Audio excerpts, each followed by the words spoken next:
This is the story of two best friends, Katie and Sloan, who are enjoying their life. Everything is going smoothly until one day they plan an exciting summer adventure. They decided to work at Eco-Field Organic Farms for a month, in the hope of earning some money so they could go shopping in New York City. Before leaving, the girls stayed at Katie's Uncle Jason's house one night. He was a police officer and very protective of them. The next day, Uncle Jason drove the girls to the bus station, where they would catch a bus to the farm. As part of the safety plan, Uncle Jason asked Katie to send him a code word at the end of every text message. The code words would follow the alphabetical order each day. For the first day, the safe word was apple. Once Uncle Jason left, Katie and Sloan still had to wait an hour for the bus to arrive. To pass the time, they decided to relax at a nearby cafe. The girls quickly caught the attention of two local men, Jed and Lucas, who were brothers. They ended up sharing a table, and the girls introduced themselves using their fake names, Heather and Ripley. After some friendly talks, the brothers kindly offered to drive the girls to their workplace at the farm. Katie was initially hesitant, but she could see the excitement in Sloan's eyes and ultimately agreed to accept their offer. However, their journey took an unexpected turn when Jed deliberately drove past the farm where they were supposed to work. Eventually, they reached the home of Jed and Lucas. Their sketchy-looking mother invited the girls for tea before taking them to the farm. Once inside, Katie received a text from Uncle Jason. Following their code word system, she assured him that everything was fine.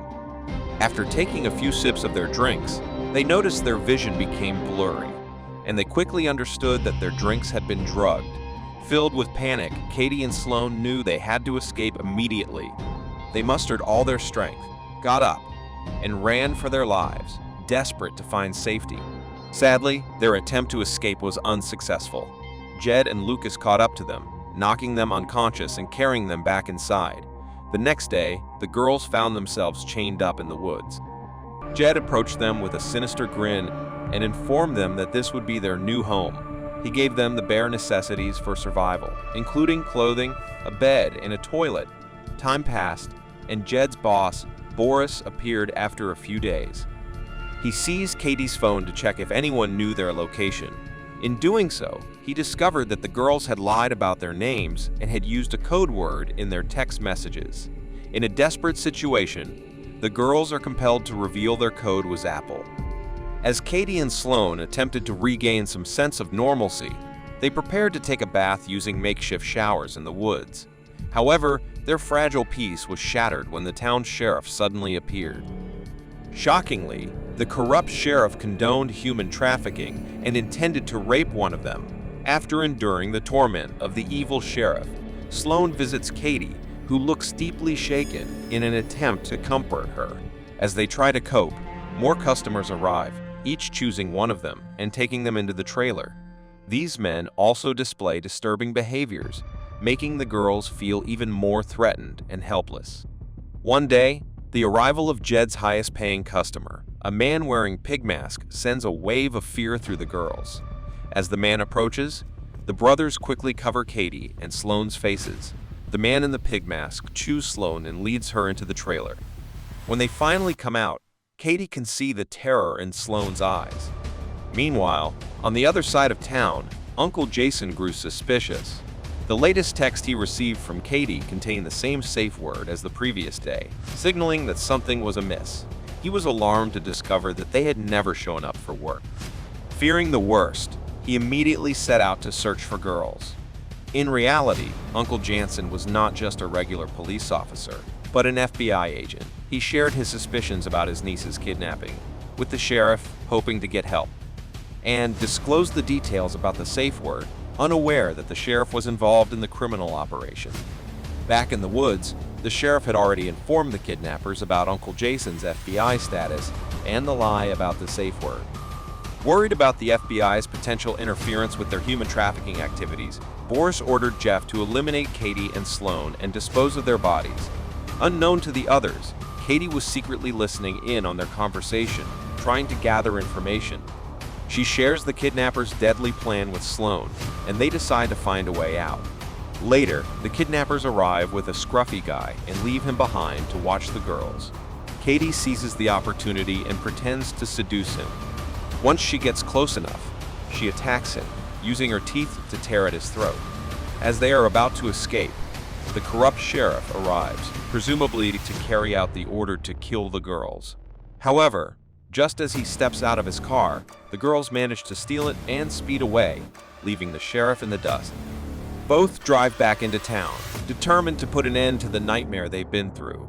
They visit a hardware store to gather supplies and prepare for a showdown. They ask the cashier if he knows Boris, the man with the blue truck, and fortunately, the cashier knows where he lives. When Boris arrives home, he's ambushed by Katie and Sloane, waiting for him. They launch nail-spiked tennis balls at him, causing severe injuries. As the tables turn, Boris pleads for his life, offering money in exchange for mercy. The girl sees the opportunity to question him about the identity of the mysterious man in the pig mask.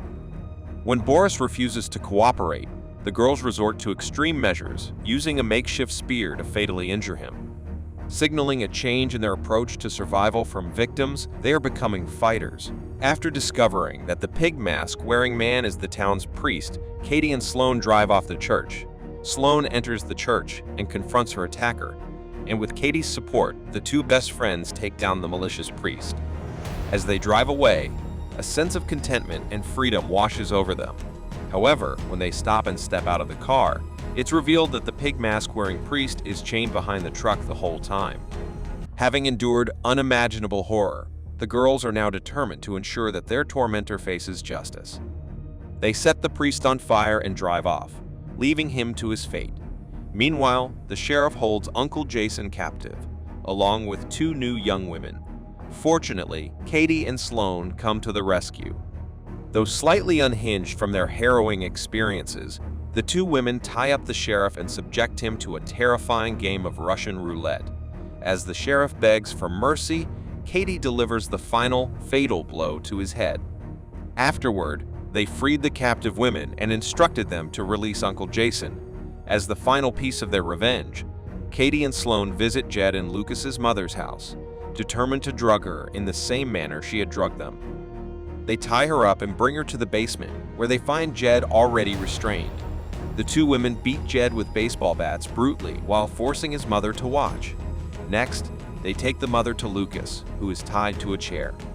Instead of harming him, they hand him a bat and order him to attack his mother.